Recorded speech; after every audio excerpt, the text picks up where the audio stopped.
Módulo 24. Estados limite de utilização, fendilhação. No presente módulo, procede-se ao início da discussão da verificação da segurança aos estados limite de utilização, sendo abordado agora o estado limite de fendilhação. Como referido nas primeiras aulas, define-se como estado limite um estado a partir do qual se considera que uma estrutura fica total ou parcialmente prejudicada na sua capacidade para desempenhar as funções que lhe são atribuídas.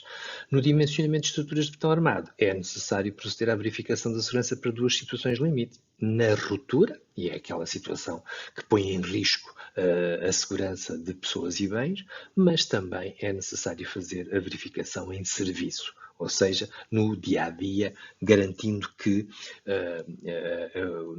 em utilização a estrutura se comporta como deve ser. A segurança deve ser garantida para os estados limite últimos, portanto, em que a sua simples ocorrência conduz ao colapso da estrutura, colocando em risco pessoas e bens, e para os estados limite de utilização, em que a ocorrência e a manutenção ao longo do tempo, portanto, há aqui um fator que é o fator tempo, que passa a ser importante, ou seja, a duração do problema, é que conduzem à situação limite.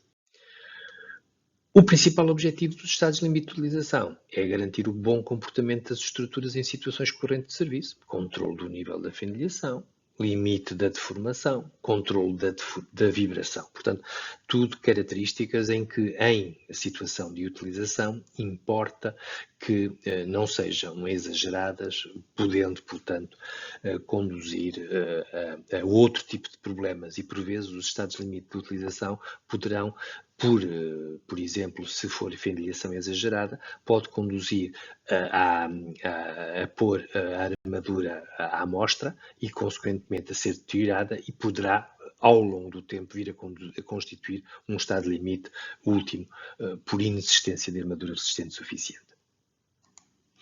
Na correta avaliação destes efeitos, é necessário que os valores das ações sejam próximos dos reais, valores não majorados, e que o comportamento dos materiais seja simulado através da utilização das propriedades médias ou características, ou seja, não afetada por coeficientes de minoração, por forma a ter, apesar de ter alguma segurança nos valores resultantes, poder assumir que estão próximos daqueles que irão ocorrer em serviço.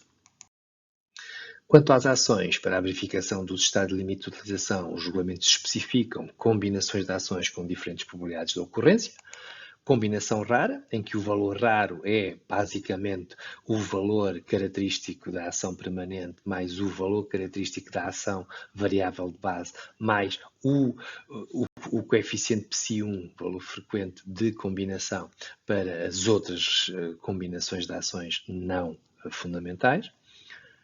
A combinação frequente, em que temos como valor frequente da combinação o valor característico da carga permanente mais o valor frequente da combinação da ação variável de base Q e o valor quase permanente das restantes ações variáveis. E, finalmente, a combinação quase permanente, em que, para além da carga valor característico da carga permanente, se tem o valor quase permanente de todas as ações variáveis. Relativamente aos materiais, portanto, sabemos que o comportamento do betão tem um comportamento quase elástico na sua fase inicial do carregamento, passando depois para uma fase plástica que irá conduzir à sua ruptura. O que nós queremos é garantir ou utilizar para efeitos dos cálculos é naturalmente valores razoáveis de tensão e, portanto, numa fase em que ainda é admissível um comportamento elástico do material. Ok? No que diz respeito ao aço, a mesma coisa, ou seja, não pretendemos atingir a cedência do material e, portanto, pretendemos simular o comportamento da região elástica do material. Em serviço, importa atender também aos efeitos diferidos, que são efeitos, por definição, ocorrem ao longo do tempo no betão, nomeadamente a fluência e a retração. Na armadura ocorre ainda um outro efeito, designado por relaxação, perda de tensão sob deformação constante, mas que só tem impacto no caso de armaduras de pré-esforço, por razão pela qual não o irei abordar. Apenas refiro que, tal como acontece quando colocamos um elástico à volta de um canudo para manter o canudo com essa forma, se deixarmos o elástico tensionado ao longo do tempo, ele, ao fim de algum tempo, irá, digamos assim, estar, como nós costumamos dizer, relaxado, tendo perdido tensão nesse processo ao longo do tempo. E é isso que nós chamamos uma perda por relaxação. Relativamente à fluência, portanto, o aumento de deformação no tempo sob a ação de um estado de tensão originada pela variação de volume da pasta de cimento que envolve os agregados. Portanto, nós admitimos aqui um cubo de betão, uma peça de betão carregada, e se mantivermos este carregamento ao longo do tempo, para além, mal carregamos, vamos registar uma deformação elástica instantânea, e depois, se este carregamento se mantiver, vai processar-se ao longo do tempo um acréscimo da deformação sob esse efeito de tensão constante mantida sob em carregamento. E é esse efeito se designa por fluência, por deformação por fluência, em que e se representa por Epson CC, e que este C vem de creep do inglês. A fluência depende de diversos fatores, nomeadamente da idade do betão à data do carregamento, do período de carregamento em que a peça, portanto, está solicitada, da umidade relativa do ambiente, aumentando com a diminuição de umidade do ambiente, ou seja, quanto maior for a umidade, menor é a fluência, com a temperatura relativa do ambiente, ou seja, quanto maior for a temperatura, maior é a fluência, com a composição do betão, com a consistência do betão e também com a forma da secção. Uma forma simplificada de considerar a fluência é através do denominado coeficiente de fluência, φC, o qual é definido como a relação entre a extensão devida à fluência a tempo infinito e a extensão elástica, ou seja, é a comparação entre a deformação elástica instantânea e a deformação medida a longo prazo. De forma simples, é possível considerar-se que o coeficiente de fluência, em geral, para os betões, anda entre os 2 e os 2,5. Outro efeito importante é o da retração. A retração consiste na diminuição ao longo do tempo da dimensão de um elemento de betão, independentemente do estado de tensão da peça, ou seja, na ausência de variações de temperatura e tensões aplicadas, resultante apenas da perda de água. Portanto, temos um elemento, a deformação de retração processa-se ao longo do tempo, mesmo sem tensão aplicada. E a sua representação é pelo Epson CS, C de concrete, S de shrinkage do inglês. A retração do betão também depende de diversos fatores, dentro dos quais se destaca a umidade relativa do ambiente, a temperatura do ambiente, a consistência do betão na altura da betonagem e a forma da secção, através da espessura fictícia do elemento. Relativamente a estes dois efeitos, importa ter presente que a variação da deformação associada introduz tensões nos elementos devido às restrições impostas quer pelos apoios estruturais, quer pelas armaduras. Portanto, se nós tivermos um elemento sem armaduras, naturalmente ele pode diminuir ou aumentar de comprimento. Neste caso, se estiver sob o efeito da fluência ou retração, poderá diminuir sem quaisquer limitações e, portanto, não havendo restrições, não irão aparecer tensões. O problema é que na situação real de estruturas de betão armado, nós temos um elemento com armaduras. Devido aos efeitos de retração e de fluência, o betão tende a diminuir o seu comprimento, só que estão lá as armaduras, e como as armaduras estão com aderência em relação ao betão, a deformação fica impedida pelas armaduras e, como tal, geram-se tensões na peça.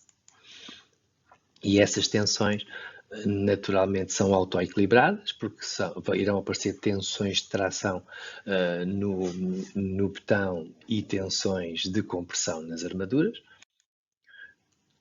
E, portanto, a ocorrência de tensões associadas quer aos carregamentos, quer aos efeitos diferidos do betão, irão conduzir à fendilhação dos elementos. Como resultado desta fendilhação, as armaduras ficam expostas, passando a estar sujeitas à agressividade do meio ambiente, com as consequências daí decorrentes. Essa a razão pela qual os regulamentos, e em particular o Eurocódigo no seu parágrafo 7.4, exige que se proceda ao controlo da fendilhação. Relativamente ao estipulado no Eurocódigo, mais precisamente, portanto, no parágrafo 7.3.1, a fendilhação deve ser limitada de modo a que não prejudique o funcionamento correto ou a durabilidade da estrutura, nem torne o seu aspecto inaceitável. A fendilhação é normal em estruturas de betão armado, sujeitas a flexão, esforço transverso, torção ou tração, resultantes de ações diretas ou de coação ou de deformações impostas. Poderão ser aceites fendas sem procurar limitar a sua largura ou evitar a sua formação, desde que não prejudiquem o funcionamento da estrutura. E o valor de cálculo da largura de fendas, que é usualmente designado por WK, não poderá exceder um valor limite, o W máximo, tendo em conta a função e a natureza da estrutura e os custos associados às medidas necessárias à limitação da fenilhação. E, portanto, basicamente, o controle da fenilhação faz-se verdadeiramente procurando calcular qual é o valor característico da largura de fendas e comparando esse valor, para caso a caso, comparando com o máximo admissível para aquele tipo de estrutura. Se for inferior, fica salvaguardado o estado limite de fenilhação. Se for superior, portanto, terão que ser tomadas medidas. Os valores recomendados da abertura máxima de fendas estão estabelecidos e em função da classe de exposição do betão, dos elementos de betão armado, portanto, se são com armaduras não aderentes ou com armaduras aderentes de pré-esforço, portanto, só nos interessa, neste caso, na unidade curricular de betão estrutural, os elementos de betão armado. E, portanto, para eles, o que há que fazer é a verificação da abertura, do cálculo da abertura de fendas para a combinação quase permanente de ações, garantindo, portanto, uma abertura máxima de 0,4 para os ambientes X0 ou XC1 ou de 0,3 para os restantes. Quanto às classes de exposição definidas no Eurocódigo, elas são várias e diversas, pretendem definir, digamos assim, ou traduzir, melhor dizendo, a situação em que se encontra da estrutura em função das condições ambientais, e elas são várias, desde nenhum risco de corrosão ou ataque, que é a classe X0, a situações de corrosão induzida por carbonatação, corrosão induzida por cloretos, corrosão induzida por cloretos presentes na água do mar, ataque de gelo a gelo ou ataques químicos. Portanto, são diversas as situações e, portanto, haverá que atender qual é o caso que se aplica. Como se analisou lá atrás, logo no início do curso, no módulo 10, e se constatou no ensaio de laboratório, o comportamento do elemento de betão armado passa por 3 fases. Uma fase elástica, a fase 1, uma fase 2, que é a fase de fendilhação, que se caracteriza pela formação aleatória de fendas nas zonas mais esforçadas, com estabilização da fendilhação de seguida e, finalmente, quando já não se podem formar mais fendas, ao processo de abertura das fendas formadas. E depois uma fase 3, de fase de ruptura. Quanto à fendilhação, ela ocorre quando numa secção se atinge a tensão de fendilhação do betão. Toda a tensão de tração antes instalada no betão irá passar de forma brusca para a armadura, conduzindo ao aumento da sua extensão. A partir dessa secção, em que a tensão no betão é nula, irá ocorrer transferência de tensão entre a armadura e o betão através do mecanismo de aderência. Portanto, aqui estou a procurar representar, digamos assim, a armadura e a camada de recobrimento. Temos uma tensão de tração no betão uniforme. Quando se formar a fenda, toda a tensão de tração que estava no betão desaparece e, naturalmente, quem terá que ficar responsável por agarrar essa armadura, essa tensão é a armadura, passando depois a um processo em que, por aderência, irá passar novamente essa tensão de tração para o betão, crescendo e, portanto, a uma distância já mais afastada da fenda, é possível novamente ter as tensões de tração máximas no betão. Após a estabilização da fendiação, que ocorre quando não é possível a formação de novas fendas entre as existentes, devido à incapacidade de se transmitirem tensões entre a armadura e o betão até se atingir FCTM, o aumento da solicitação conduz ao aumento da tensão da armadura e da abertura das fendas.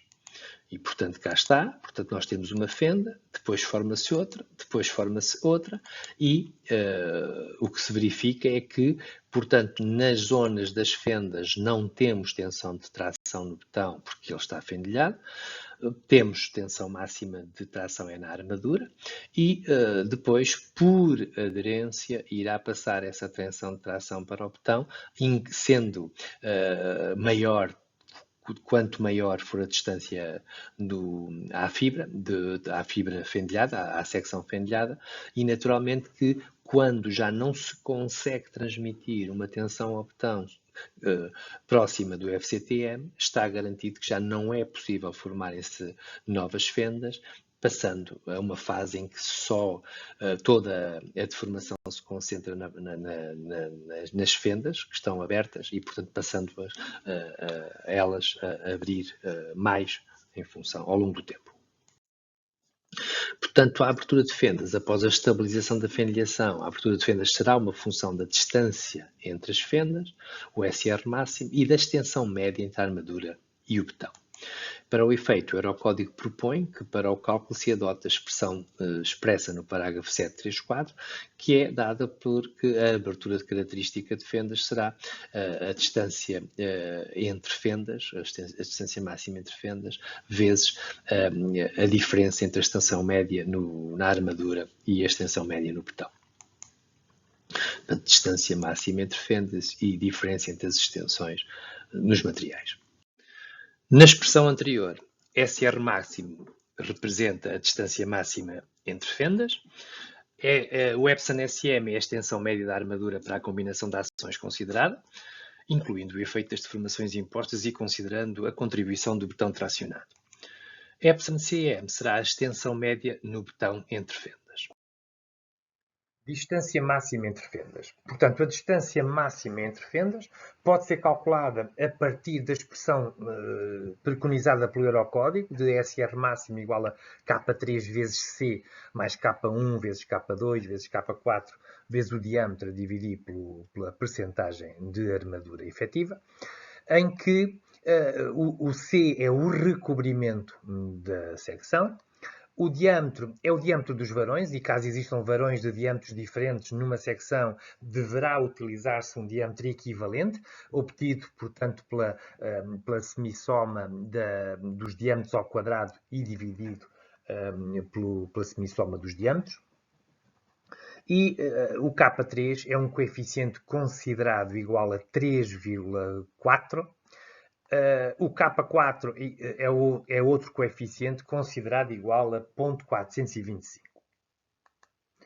Resultando então a expressão de 3,4 vezes o recobrimento mais 0,425 vezes K1 vezes K2 vezes, portanto, o diâmetro sobre a percentagem de armadura que vamos ver de seguida como são obtidos. O coeficiente K1 é um coeficiente que tem em conta as propriedades de aderência das armaduras. Será 0,8 se tratarem de varões de alta aderência ou 1,6 se armaduras com uma superfície efetivamente lisa, por exemplo, armaduras de pré-esforço. Para o K1, portanto, como vemos, ou é 0,8 ou é 1,6. Em geral será 0,8 para as estruturas de betão. O coeficiente K2 é um coeficiente que tem em conta a distribuição das extensões. Será 0,5 para a flexão e 1 para a tração simples. Portanto, em termos de valores a considerar. Então, ainda para o cálculo da distância máxima entre fendas, a percentagem efetiva de armadura é a relação entre a área de armadura existente na área de betão considerada envolvente da zona da armadura tracionada. Portanto, este ACF efetivo é a área da secção efetiva de betão tracionado que envolve as armaduras e que terá uma altura definida como H índice C efetivo, dada por um mínimo de 2,5 vezes a altura da secção menos a altura útil, ou a altura da secção menos x sobre 3, em que x é a posição da linha neutra, ou metade da secção, da altura da secção. Quanto ao ρ efetivo, portanto, será a área de armadura tracionada dividida pela área desta região de betão, ou seja, B vezes a altura HC efetivo. Quanto à extensão média, resulta assim que o cálculo do εsm menos o εcm pode ser dado por esta relação entre a tensão no aço menos o kT vezes o FCT efetivo sobre a percentagem de armadura, vezes 1 mais αe vezes a percentagem de armadura, tudo dividido pelo modo de elasticidade da armadura, em que este coeficiente ou este valor terá que ser sempre maior que 0,6 vezes a tensão no aço dividido pelo modo de elasticidade da armadura, em que o σS é a tensão na armadura de tração admitindo a secção fendilhada e o αe é a relação entre os modos de elasticidade do aço e do betão, tendo em conta o efeito da fluência. Quanto ao coeficiente kT, é um coeficiente que, função da duração do carregamento, valendo 0,6 para ações de curta duração ou 0,4 para ações de longa duração. A determinação da abertura de fendas obriga ao cálculo da tensão instalada na armadura em estado 2. Para o efeito, admitam-se as seguintes hipóteses de cálculo. As secções mantêm-se planas após a fendilhação. O betão não resiste à tração após a fendilhação. Os materiais betão e aço apresentam um comportamento elástico perfeito, dado o baixo nível de tensões instalados nas secções. Das hipóteses de cálculo atrás estabelecidas, é possível concluir que para um dado momento aplicado, ou seja, um momento superior ao momento de fendilhação, se tem que, portanto, teremos uma parte da secção comprimida. As secções mantêm-se planas após a deformação. Note que é possível estabelecer a relação entre as extensões no aço e no betão. Sabemos que o diagrama de tensões nesta fase é elástico, podemos admitir que é elástico e, portanto, o diagrama de tensões é linear no betão e terá uma resultante no seu centro de gravidade. E a tensão na armadura será igual à tensão vezes pela extensão vezes o modo de elasticidade. Relativamente ao cálculo, portanto, das tensões em estado 2, para a secção é possível estabelecer o seguinte conjunto de equações, que já conhecem da resistência de materiais, as equações de equilíbrio, e, portanto, a resultante de tensões axiais, tratando-se de flexão simples, tem que ser nula, e, portanto, as forças de compressão são iguais às forças de tração. Como as forças de compressão são iguais a B vezes X sobre 2 vezes σc, por outro lado, a tensão de tração é AS vezes σs, pelo que é possível depois estabelecer as equações de compatibilidade, que dizem que a extensão no betão é proporcional à extensão no aço, porque as secções se mantêm planas e, portanto, podemos estabelecer esta relação. E, finalmente, o recurso às relações constitutivas possibilitam escrever que σs é igual a ES vezes εs e σc é igual a ESC vezes εc, pelo que o conjunto destas equações permite obter a solução do problema.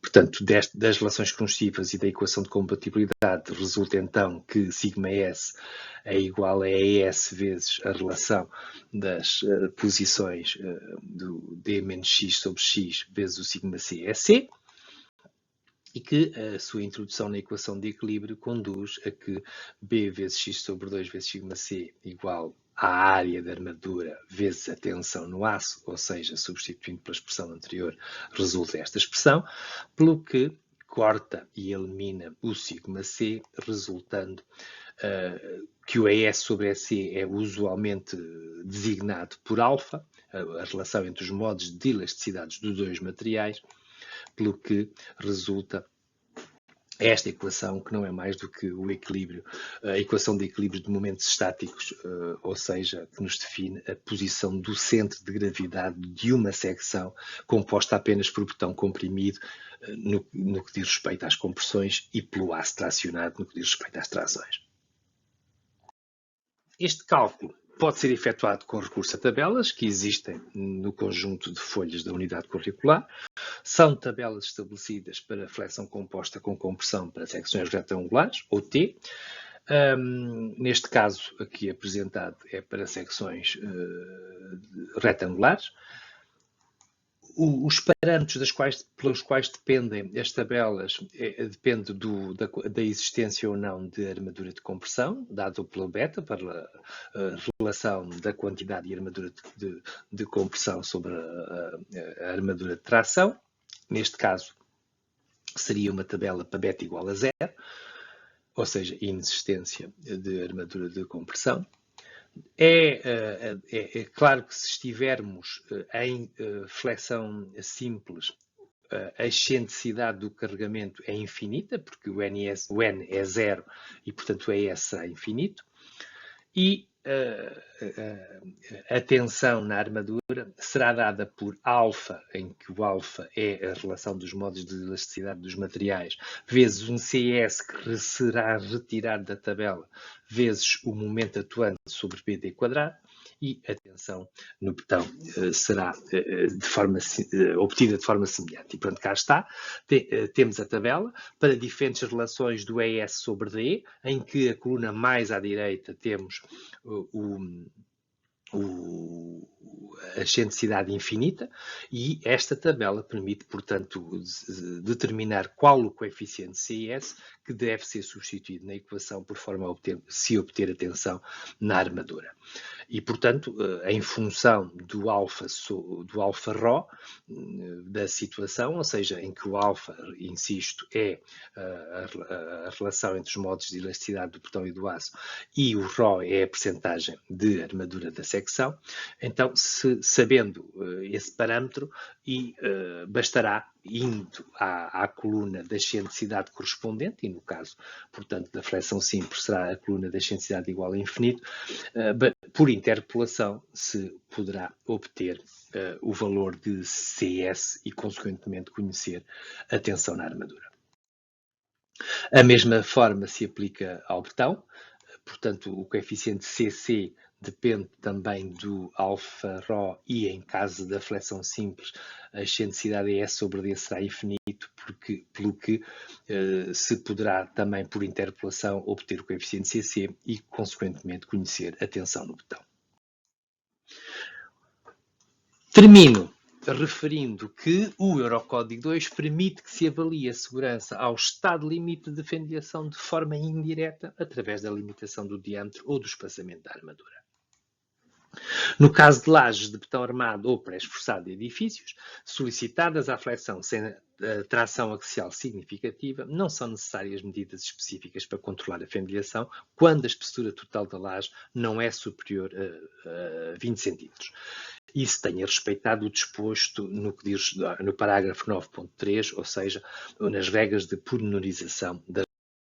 Tendo por base o valor das tensões instaladas nas armaduras, para a combinação em análise, o Eurocódigo 2, no parágrafo 7.3.3, permite que se garanta a verificação da segurança ao estado limite de fendiação, de forma indireta, através da limitação de uma de duas coisas, ou do diâmetro da armadura longitudinal, ou do espaçamento da armadura. O controle indireto é efetuado com base no diâmetro máximo dos varões.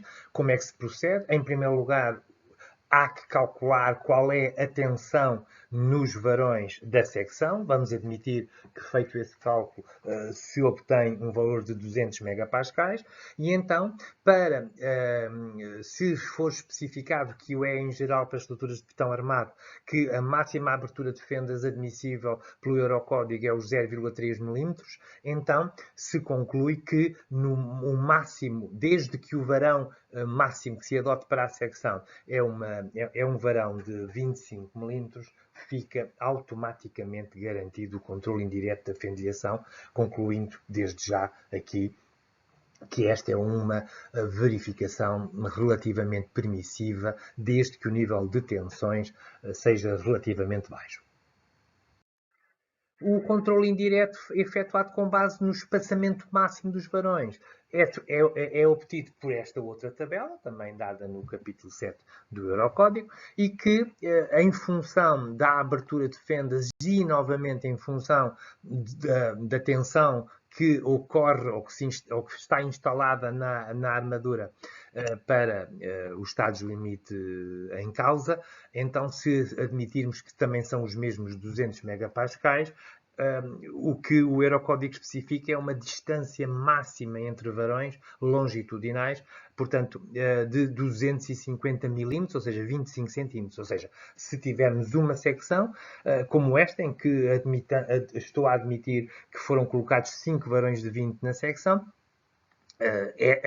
demonstra-se que automaticamente fica controlada e verificado o controle indireto da fendilhação, pois o espaçamento entre varões é muito inferior aos 25 centímetros máximos admissíveis pelo Eurocódigo e, consequentemente, estaria automaticamente verificado o controle indireto da fendilhação. No presente módulo, procedeu-se ao início da discussão da verificação da segurança aos estados de limite de utilização, tendo sido abordado, digamos assim, todos os parâmetros e todos os conceitos associados com a verificação do estado limite de fendilhação.